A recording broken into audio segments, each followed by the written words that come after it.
في الحقيقة من امبارح بالليل للنهاردة وانا بفكر اروح للأميرة، فقررت ان انا البس رسمي، طربوش وبدلة وجرافطة، رايح اقابل أميرة بقى. ولكن وجدت ان الدنيا حر والمسافة بين وسط القاهرة ومقابر او صحراء المماليك بعيدة، او صحراء الغفير او مقابر الغفير. فقررت ان انا البس كاجوال. توكلنا على الله نبتدي. السلام عليكم.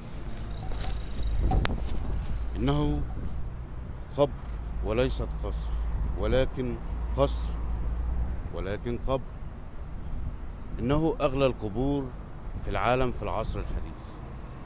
أرادت صاحبة القصر الانتقال من الحياة الدنيوية إلى الحياة الآخرة في القصور كما عاشت، واتباع نظرية الاستمتاع في الحياة إلى آخر لحظة. ظالمة أم مظلومة؟ الله أعلم.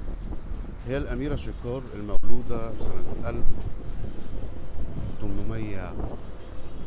1876، وتوفت في 17 فبراير 1947. والحقيقة السيدة دي يعني شغلت حيز كبير من تفكير المصريين بكل طوائفهم. هي شخصية غريبة، امرأة ليست بجميلة رغم أنها ملكية، أميرة، أميرة، لكنها ليست جميلة. وهي جذابة، تجذب الرجال، كما كتب عنها أحد المؤرخين في الفترة الملكية. هي أغنى أغنياء مصر ولادتها، فكانت تمتلك آلاف الأفدنة الزراعية، تمتلك أموال في البنوك، تمتلك عقارات. هي كانت مطمع لأزواجها الخمسة اللي هي اتجوزته.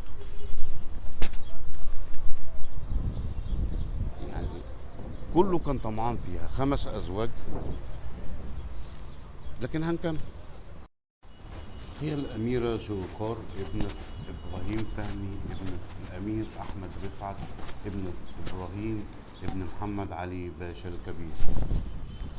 كانت تحلم هذه الأميرة أن يأتي من يجلس على العرش من نسلها، ولكن ابنها إسماعيل توفى وهو طفل،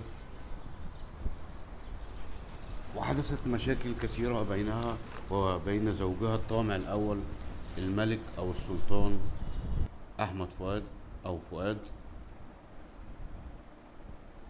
ويقال عنها أنها كانت السبب الرئيسي في ضياع ملك العائلة المالكة. من ضمن هذه الأسباب ترأس هذه الأميرة المحترمة لمباراة محمد علي. ومباراة محمد علي دي عملت حاجات غريبة جدا جدا جدا. عملت أول جريدة نسائية وكانت اسمها المرأة الجديدة، وكانت سيدة خيرة.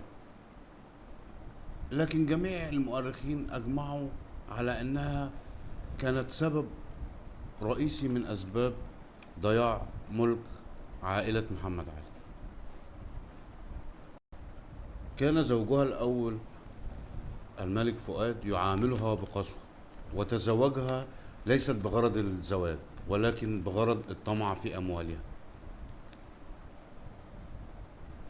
كان يحبسها في قصر الزعفران، جامعة عين شمس الآن.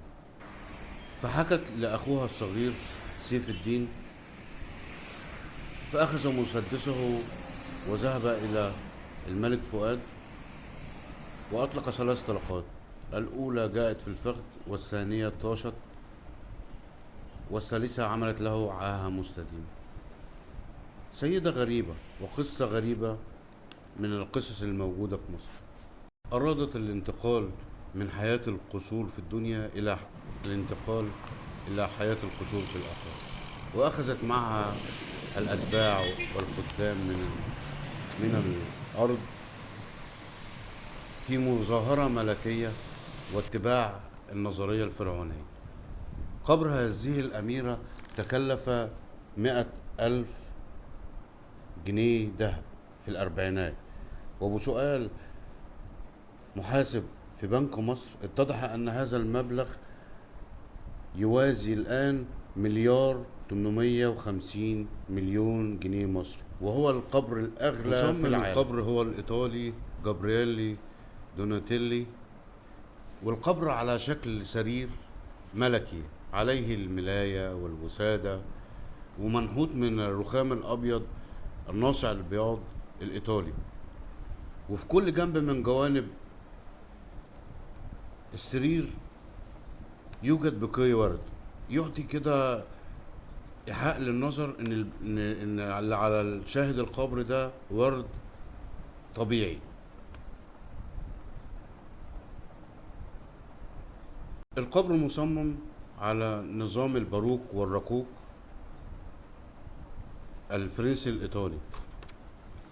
المبنى على الطراز المملوكي الجميل المميز في مصر. ارتفاع القبة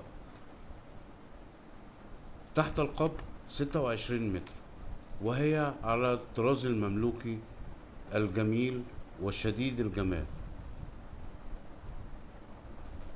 قصة قبر هو الأغلى. حاولت محاولات مستميتة أن أنا أدخل المكان ده كذا مرة، لكن جاءت بالفشل.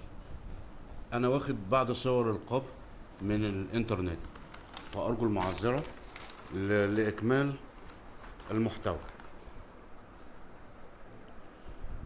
القبر كما نرى الآن على شكل سرير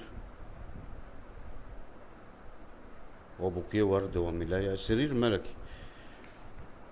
على العموم يا جماعة، أنا بنظر لمصر على بعينين: عين السايح وعين ابن البلد المقيم فيها.